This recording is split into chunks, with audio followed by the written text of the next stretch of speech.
सावन की बरसी है रिमझिम फुहार, पेड़ों पे झूलों की लगी है कतार।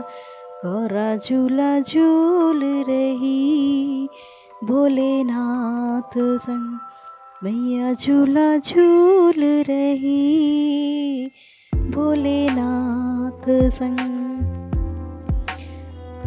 तीज का त्यौहार 19 अगस्त 2023 को दिन शनिवार के दिन मनाया जाएगा। तीज का विशेष महत्व माना गया हिंदू धर्म में महिलाएं हरे रंग की चूड़ियाँ, हरे रंग की बिंदी, हरे रंग की साड़ी पहनती हैं, क्योंकि भगवान शिव को हरा रंग अति प्रिय है। इसीलिए सावन में तीज में हरे रंग का विशेष महत्व माना गया है और महिलाएं अपने पति की दीर्घ आयु के लिए यह व्रत रखती हैं, खुशियाँ मनाती हैं, पेड़ों पर झूले डालती हैं, सखियों संग गीत गाती हैं। यह परंपरा बहुत ही पुरानी चली आ रही है। आज भी ये परंपरा हमारे समाज में प्रचलित है। तीज के महत्व को लेकर पहले से ही बाजारों में धूमधाम सी रौनक सी और उसकी कथा के बारे में। हरियाली तीज के दिन महिलाएं 16 श्रृंगार करती हैं, अपने हाथों में मेहंदी लगाती हैं और हरी चूड़ियाँ पहनती हैं, हरी वस्त्र पहनती हैं और अपने पीहर में जाकर अपनी संग सहेलियों के साथ तीज का त्यौहार मनाती है। तीज का त्यौहार बड़ा ही महत्व माना गया है। सावन के दिनों में तृतीया के दिन, यह शुक्ल पक्ष की तृतीया के दिन तीज मनाई जाती है। आइए अब हम इसकी कथा के बारे में जानते हैं।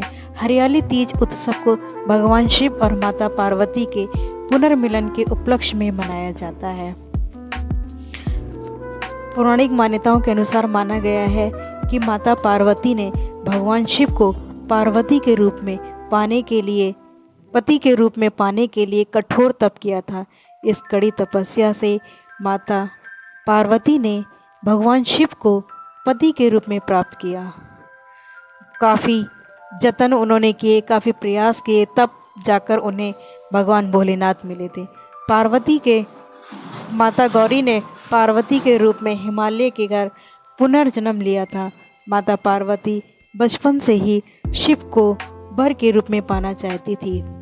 इसके लिए उन्होंने कठोर तप किया और एक दिन नारद जी पहुँचे और हिमालय से कहा कि पार्वती के तप से प्रसन्न होकर भगवान विष्णु उनसे विवाह करना चाहते हैं। ये प्रस्ताव उन्होंने हिमालय के सामने रखा। ये सुनकर हिमालय बहुत खुश हुए कि भगवान विष्णु से मेरी बेटी का विवाह होगा। तब उन्होंने दूसरी ओर विष्णु भगवान के पास पहुँच रखा कि हिमालय ने अपनी पुत्री पार्वती का विवाह आपसे कराने का निश्चय लिया है। इस पर विष्णु जी ने भी सहमति दे दी। लेकिन नारद जी सबसे कहने के बाद जब माता पार्वती के पास पहुँचे, तब उन्होंने बताया कि पिता हिमालय ने उनका विवाह विष्णु भगवान से तय कर दिया है। ये सुनकर पार्वती को बहुत गुस्सा आया और क्रोधित हो गई, लेकिन वह कुछ बोली नहीं और निराश हो गई और अपने पिता से नज़रें बचाकर अपनी सखियों के साथ एकांत स्थान पर चली गई और घने सुनसान जंगल में पहुंचकर माता पार्वती ने भगवान का शिवलिंग बनाया और रेत से बनाया और उन्होंने उपवास करते हुए पूजन करना शुरू कर दिया उस शिवलिंग का। भगवान शिव इस तप से प्रसन्न हुए और मनोकामना पूरी करने का वचन दिया माता पार्वती को। इस बीच माता पार्वती के पिता पर्वतराज हिमालय भी वहां पहुंच गए।